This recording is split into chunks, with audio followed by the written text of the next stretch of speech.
ఇక ఎట్టకేలకు BRS party న్యాయ పోరాటం ఫలించింది. ఫార్మా కంపెనీలకు పచ్చని పొలాలు ఇవ్వబోమని పోరాడి అరెస్టైన లగచెర్ల రైతులకు ఊరట లభించింది.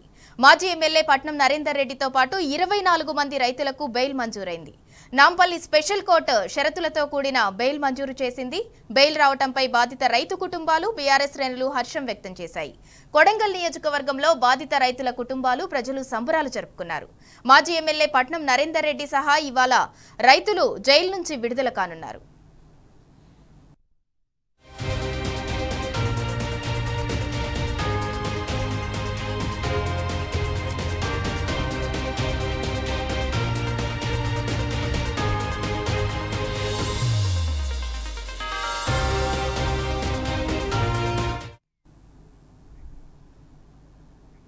బీఆర్ఎస్ పార్టీ న్యాయ పోరాటం ఫలించింది. ఫార్మా కంపెనీలకు పచ్చని పొలాలు ఇవ్వబోమని పోరాడి అరెస్టైన లగచెర్ల రైతులకు ఊరట లభించింది. ఇక ఇదే అంశానికి సంబంధించి మరింత సమాచారం మా ప్రతినిధి ఉదయ్ అందిస్తారు.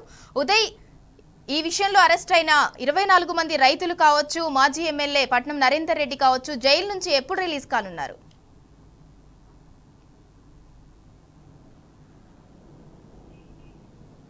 Good morning Sindhura. పచ్చని పొలాలను ఫార్మా కంపెనీ ఇవ్వకపోవడం పట్ల అక్కడ లగచెర్ల రైతులను అరెస్ట్ చేసిన నేపథ్యంలో దాదాపు ఈరోజు 24 మంది రైతులతో పాటు మాజీ ఎమ్మెల్యే పట్నం నరేందర్ రెడ్డి కూడా విడుదల కానున్నారు. ఇదే విషయంపై మనతో పాటు మాట్లాడేందుకు న్యాయ పోరాటం చేసిన బీఆర్ఎస్ పార్టీ లీగల్ టీం న్యాయ పోరాటం చేసిన అడ్వకేట్ రామచంద్రరావు గారు ఉన్నారు. సార్ చెప్పండి, ఈ న్యాయ పోరాటం గెలిచింది, ఎట్లా అనిపిస్తుంది? చాలా సంతోషంగా ఉంది. ఖచ్చితంగా రైతులు ఎక్కడైనా కూడా న్యాయమే గెలుస్తుందని మళ్ళొకసారి రుజువైంది. అయితే ఈ రోజుకు 37 రోజులు అవుతుంది. మొత్తము 71 మంది ఉన్న ఈ కేసులో 27 మందికి మరి రిమాండ్ జరిగింది. అందులో 25 మందికి బెయిల్ రావడం జరిగింది. మీరు చెప్పినట్టుగా పట్నం నరేందర్ రెడ్డితో పాటు 24 మంది రైతులకు అందరికి కూడా బెయిల్ రావడం జరిగింది.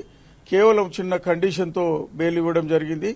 అదేమిటంటే మీరు ఊరిడిచి ఎక్కడ పోకూడదనే ఉద్దేశంలో, ఈ ప్రాంతంలో ఉండాలనే ఉద్దేశంతో ప్రతి సోమవారం కొంతమందికి, శుక్రవారం కొంతమందికి పోలీస్ స్టేషన్కి పోయి SHO ముందల 10:30కు హాజరు కావాలని అది ఉంది.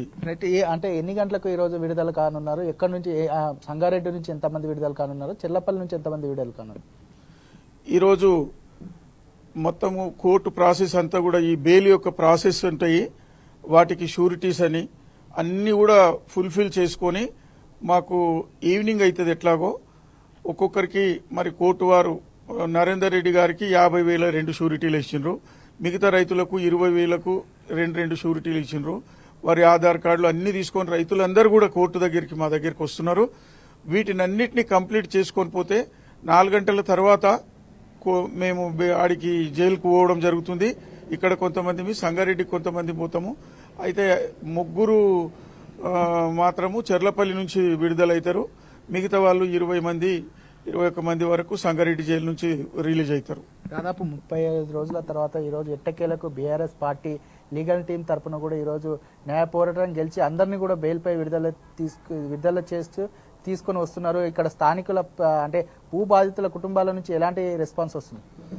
భూ బాధితుల కుటుంబాల నుంచి రైతులు అందరూ బీద రైతులు, వారు కూలి చేసుకునేటోళ్ళు, వాళ్ళతో కొంచెం పొలం ఉండి మాత్రమే. అయితే వారందరూ కూడా లీగల్ సెల్ బీఆర్ఎస్ నుంచి మేమందరం పనిచేసినాం కదా.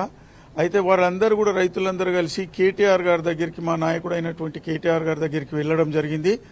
ఆయన ఆ రోజు నుంచి వాళ్లకు మాట ఇవ్వడం జరిగింది, మీకు న్యాయం జరిగే వరకు పోరాడుతుంది టీఆర్ఎస్ పార్టీ, బీఆర్ఎస్ పార్టీ అని కేటీఆర్ గారు చెప్పి మమ్మల్ని అందరినీ కూడా అలర్ట్ చేసి 36, 37వ రోజు ఈ రోజు వరకు వేరే పనులు ఏం లేకుండా కూడా మొత్తం నిమగ్నమై ఈ పనిలో చేస్తున్నాము. అయితే చాలా సంతోషంగా ఉంది. వాళ్ళ కుటుంబంలో మొత్తం అందరూ కూడా మీకు రుణపడి ఉంటాం సార్, కేటీఆర్ గారికి రుణపడి ఉంటాం, కేసీఆర్ గారికి రుణపడి ఉంటాం అని వాళ్ళు చెప్తుంటే చాలా సంతోషం అనిపిస్తుంది. తప్పకుండా అన్యాయాన్ని ఎదిరించి న్యాయం గెలుస్తుందనేది మళ్ళొకసారి రుజువైందని తెలియజేస్తున్నాను.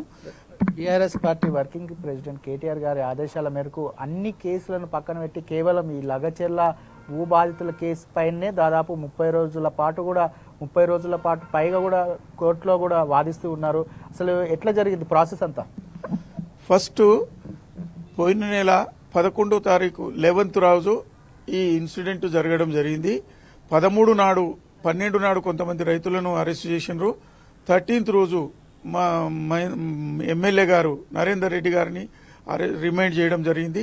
ఆ రోజు కూడా మేమందరం కోర్టులో నిజమేందో చెప్పడం జరిగింది. రిమైండ్ టైంలో కూడా కోర్టును మరి ప్రాధేయపడడం జరిగింది. న్యాయం కాదు సార్ ఇదని. అయినప్పటికీ కూడా వారు రిమైండ్ చేయడం జరిగింది.